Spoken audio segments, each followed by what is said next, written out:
No, that's cool. All right. It's all right. Okay. Yeah, Well, that might be like 10,000, 20,000 of the some 72 million that voted for him. I think it's much more than that. I think it's much It more might than be that. more. Yeah, but I don't. But I wouldn't. Yeah, I don't think the overwhelming majority of people who support the Republican Party, who are Republicans who supported Trump, yeah, I don't see how you could call that the base. That would be a fringe element of the base. We've got some Trumpers out there that really just want Trump, and I work with a couple of guys like that. Yeah, They're like you say, they're Republican, they're conservative, they're all that, and they're also full on Trumpers because they don't even like to really want to put a different Republican in there. They want Trump because he's the businessman that came and fixed everything, and he knows exactly what's going on. right. Well, So and that's I got just that not. yesterday out of one of my coworkers. So Yeah, well, that's exactly, and that's just not. hang on just a second. Yeah, sure, man. Take your time.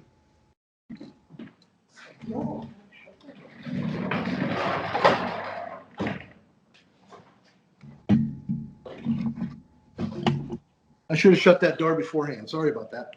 Oh no, Anyway, no worries. Yeah, okay. so right that. Yeah, I think so. My prediction with this whole thing is that I don't. I think the most excitement we'll get out of it is Trump won't concede, and That's everybody okay. will go. Yeah, everybody. Oh, Trump didn't concede. Trump didn't. Yeah, all right, whatever. Who cares? That'll be the biggest excitement we get out of it, and otherwise it'll be very normal transition of power. Biden will come Good. in, Trump will go out, and I don't know. You know, yeah. I personally, yeah. Unless there's something going on there, yeah, and that might be the case. Trump's ego is just so big, he just can't let it go.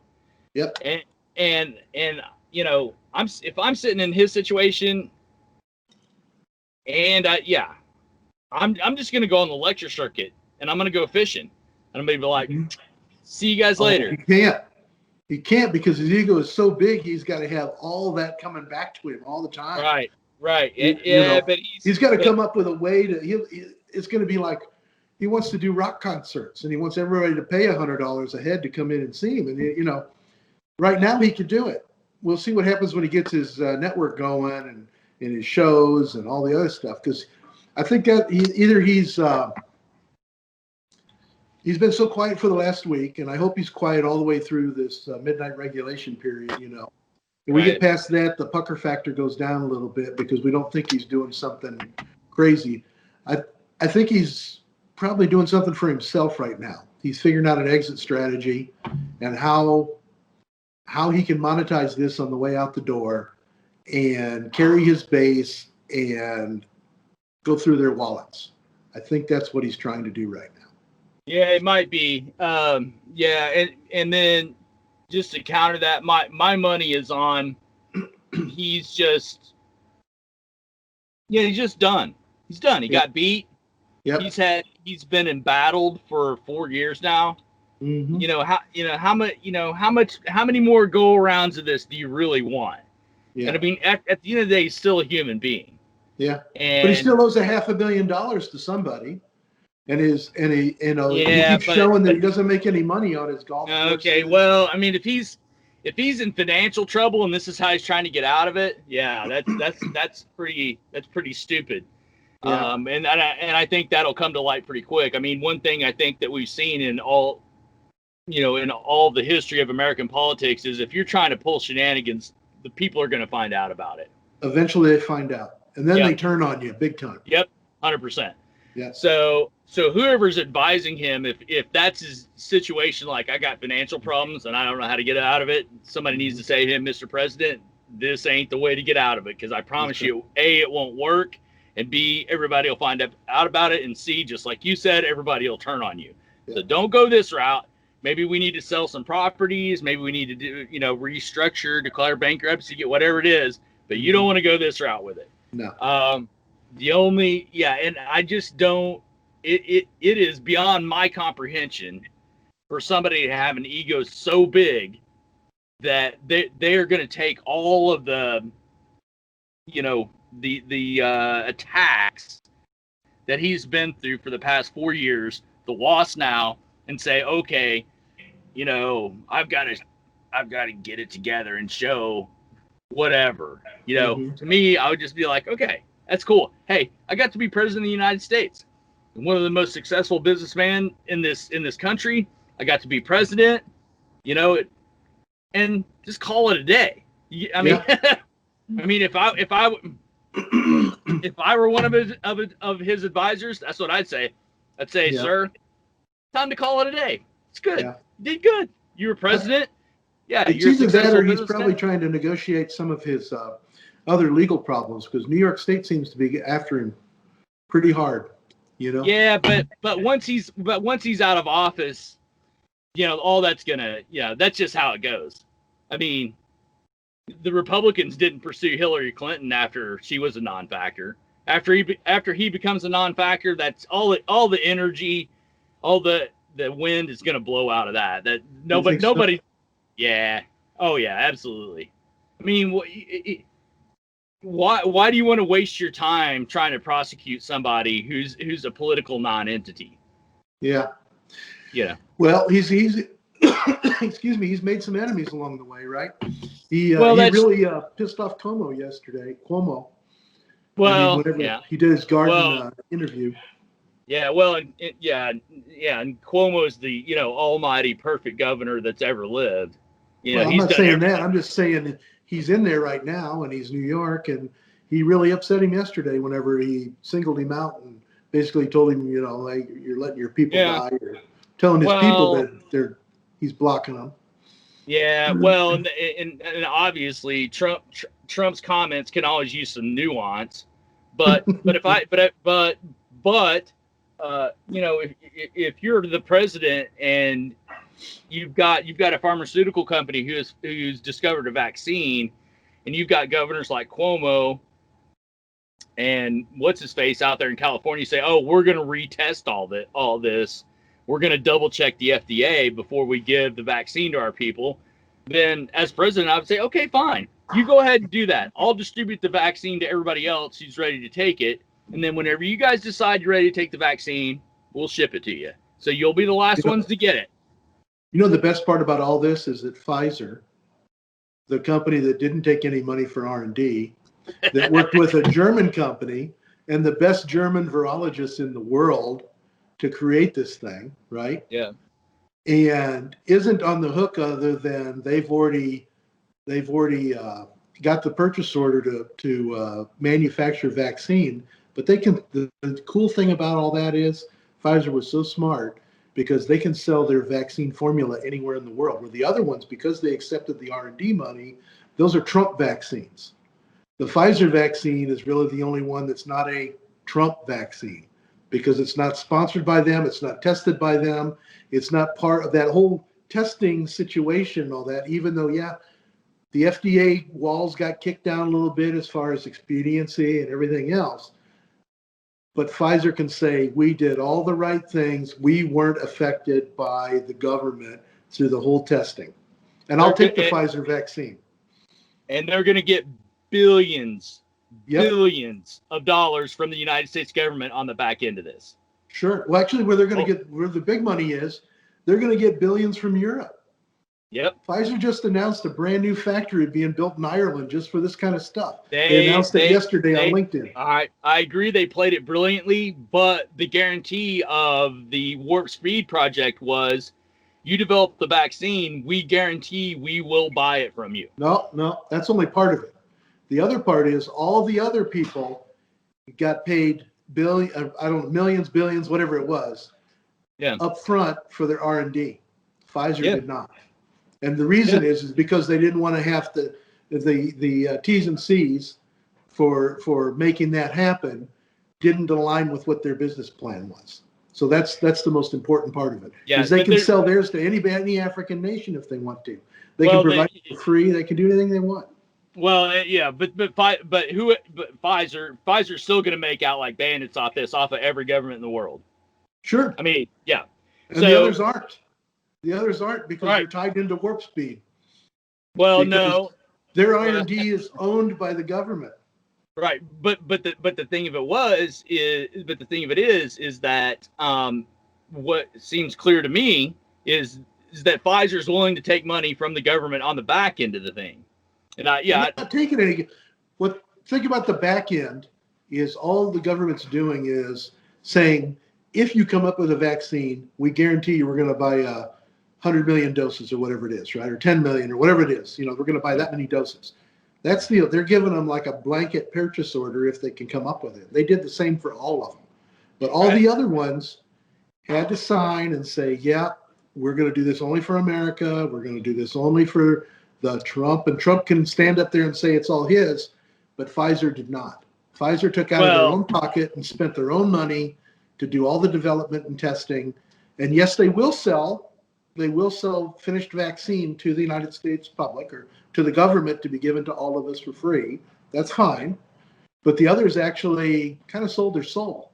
And I'd have to look into that. I'm not sure that the nature of the financial relationships where whoever quote signed up for Warp Speed signed an agreement to say, oh, it's only going to go to Americans. America only. Warp Speed is for America only until all Americans are taken care of.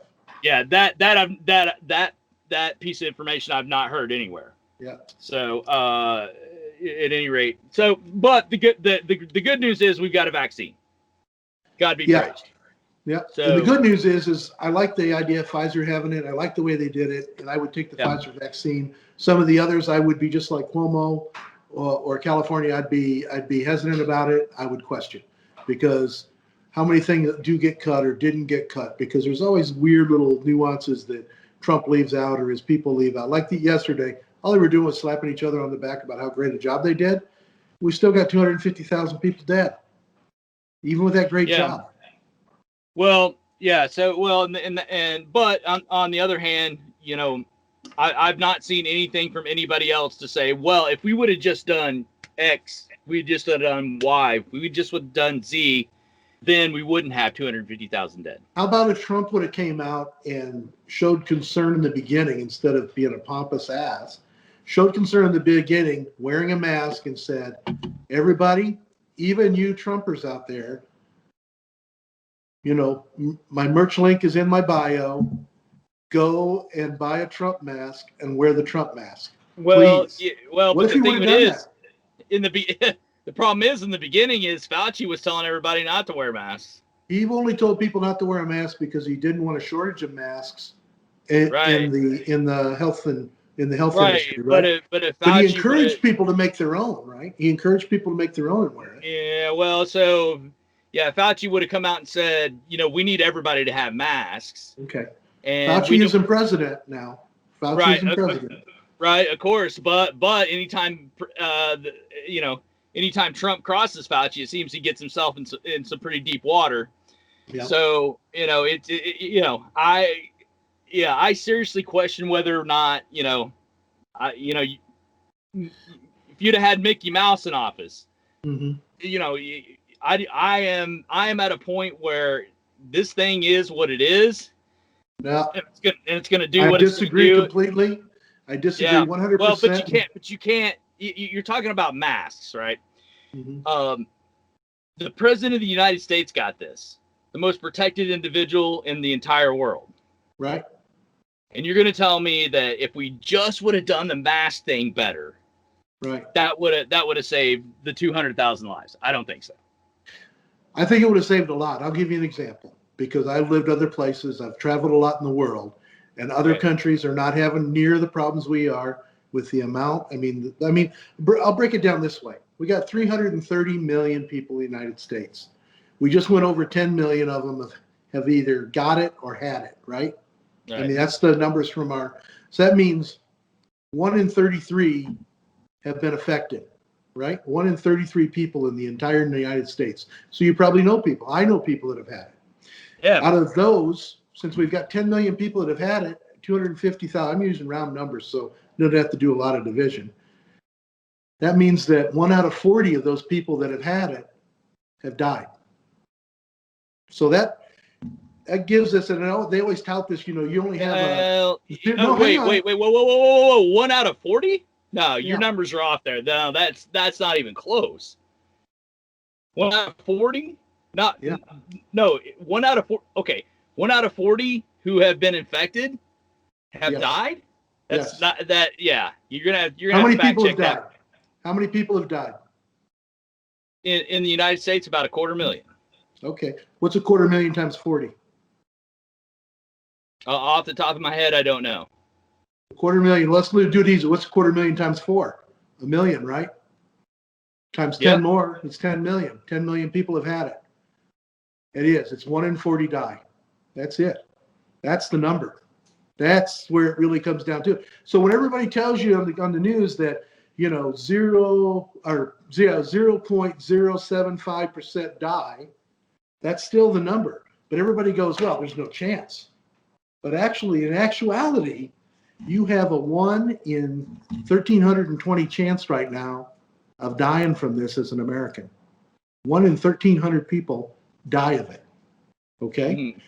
I'm gonna bring this up here because we're cousins, right? Mm-hmm. We just lost one of our cousins Thursday, and it hit me really super hard. Yep. 51 years old, non-smoker, not drinker, not obese, rough and tumble, nicest guy in the world, truck driver guy. Yep. And he got it, and he's gone.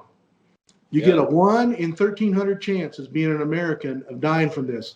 Other countries aren't having that problem. Our government bungled this from day one. That's the way I look at it. And your position is the biggest difference is we didn't mask. There's lots of things we could have done. Like what else? Well, we should have actually shut down instead of a halfway shut down. We should enforce the masks. There's tons of different things. More social distancing, shutting down groups, shutting down events. We didn't shut all that stuff down. We played games with it to try to appease people, right? One of the biggest ones, you shut down sporting events. Like here in Ohio, we have the Arnold, which is named after Arnold Schwarzenegger. It's like a weightlifting thing up in Columbus. That was shut down in February. Everybody freaked out. They're like, oh, this stuff can't be that bad that you'd shut down the Arnold. But we get people from all over, not just the United States, but all over the world coming to Columbus to participate and to view this thing, right? And that's the first thing that Governor DeWine shut down. Everybody was completely up in arms. But now we shut down professional sports. We shut down all kinds of things. And the one that nobody wants to shut down, of course, is church, right?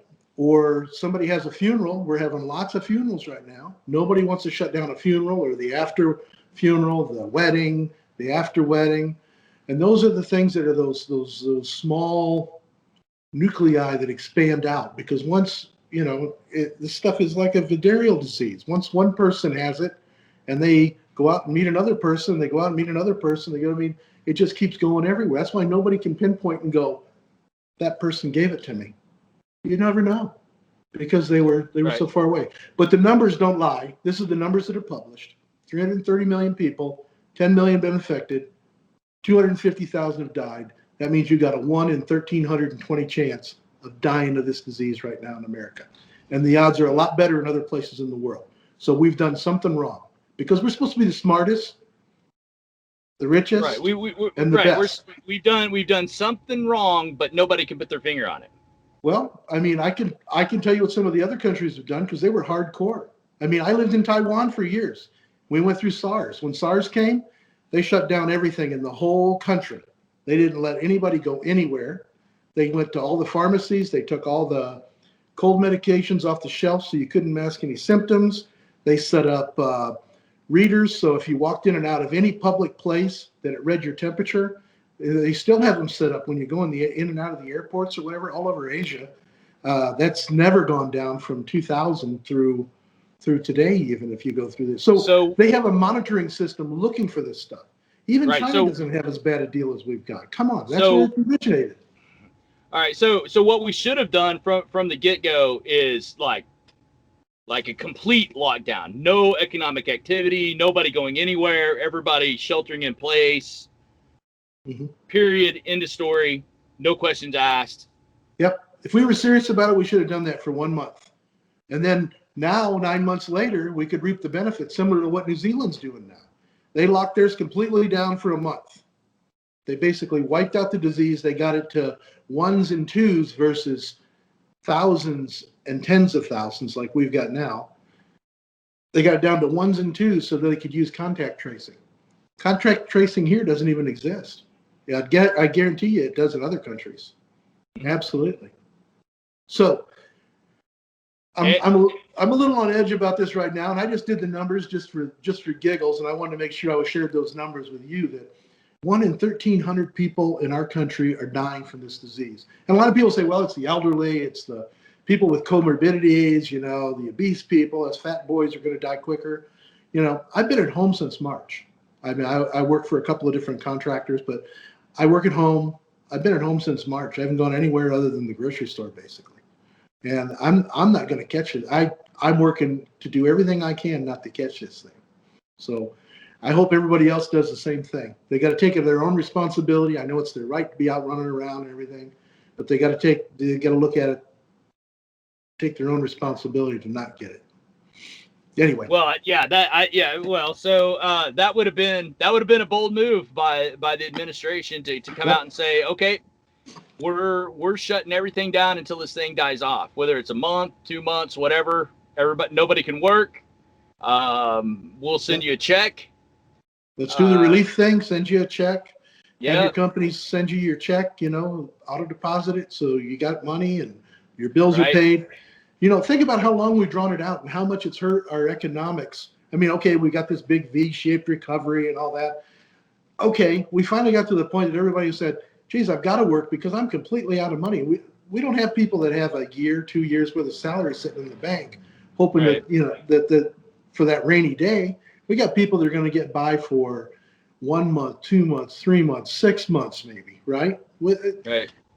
If we would have done 1 month and bit the bullet, it would have cost the government a lot less money. Of course, I'm armchair quarterback in this, right? Yeah. It would have, but you know, rather than us trying to figure it out on our own, maybe we should have looked around at where some of the other places were already doing that. So I'm really sad that we. I'd have to look into the situation to see which, you know, you claim that New Zealand, Thailand just said no more economic activity, period. Taiwan. You know, not Thailand, Taiwan. Thailand didn't have any infections. Zero. So, right. So that,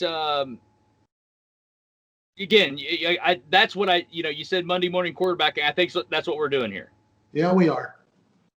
It's a little raw nerve for me today, but that's okay. It is for me too. Because, I know it is. Again, you know, your cousin's my cousin. That's right. So, you know, it's unfortunate, and I wish somebody would have figured out a brilliant way to just, hey, you know, the United States just danced over this thing, no problem, because, you know, some politician made a brilliant move. You know, in my estimation, that's just not what goes on in the United States. You know, politicians don't make brilliant moves like that. I don't care what side of the aisle they stand on.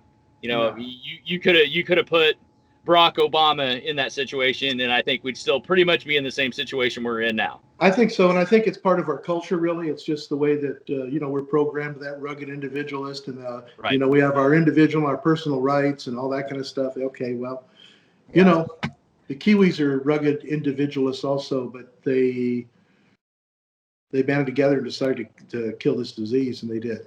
So yeah, well, I was really surprised on Fox the other day. One of the commentators had thrown New Zealand in with Sweden, like, well, look, they're both doing well. Well, Sweden's not doing any better than any place else, including us. But the Kiwis are doing much better, but they did something completely different than what we did or Sweden did. But anyway. Right. Well, so yeah, we'll see what shakes loose. I mean, we got, again, God be praised, we have a vaccine, so I think that's going to be helpful. And we're maybe looking at, you know, worst case scenario of struggle, you know, early March type of situation. You know, I do feel like, you know, obviously the administration's incentive for whatever company that comes up with a vaccine, you know, they're going to make major bank off of it. Great. You know, that's for them. That's you know, part of the free market system and how, you know, how all that works. But again, 2 years ago, they didn't know they were going to need to make a vaccine. There was no need for that vaccine. So they've come. They're like shining armor. They've come. Of course, you know, they're here to fix it. And I appreciate that. They should get paid. They put everything else they've got on hold. I'm sure this is at the forefront of their business plan and their whole development plan, right? Well, so, and you know, and I'm still a big enough believer in the market to believe that people get into the market. Yes, of course you have to make a profit. Of course you have to sustain your business. Right. But you know, I feel like I'm kind of entrepreneurial myself. You know, that's why I drive trucks. But I don't. Yeah, I just wonder how many of these entrepreneurial businessmen is like the bottom line is the bottom line, and we don't care about anything else. Whereas you know a company like Pfizer is, you know, or Merck, you know, Merck's. I always remember reading "Built to Last" by James Collins. You know, where he talks about how these companies come up with their vision statement. I remember Merck's, you know, and theirs is to protect and preserve human life. You know, and you can sit there and say, oh, well, that's just BS. They just say that because what they really want to do is make money. No, I really think people want to do good in the world, and they build these companies and they get big. And that's the thing is that's why I love that business professor, Jim Collins, because, you know, he talks about the companies that long endure. The companies that long endure are the ones who care about something other than the bottom line. The bottom line, yes, is produced by that caring. But that care for humanity is still there. So, right. But when you care for humanity, usually that bottom line comes along with it too. 100%. Yep, that's 100% right. Yeah. So at any rate, well, we can be grateful that for whatever reason, whether it's the administration, you know, pushing this along or whatever else, that it got done. Okay. And you know, and again, we can armchair quarterback it. I'm just, you know.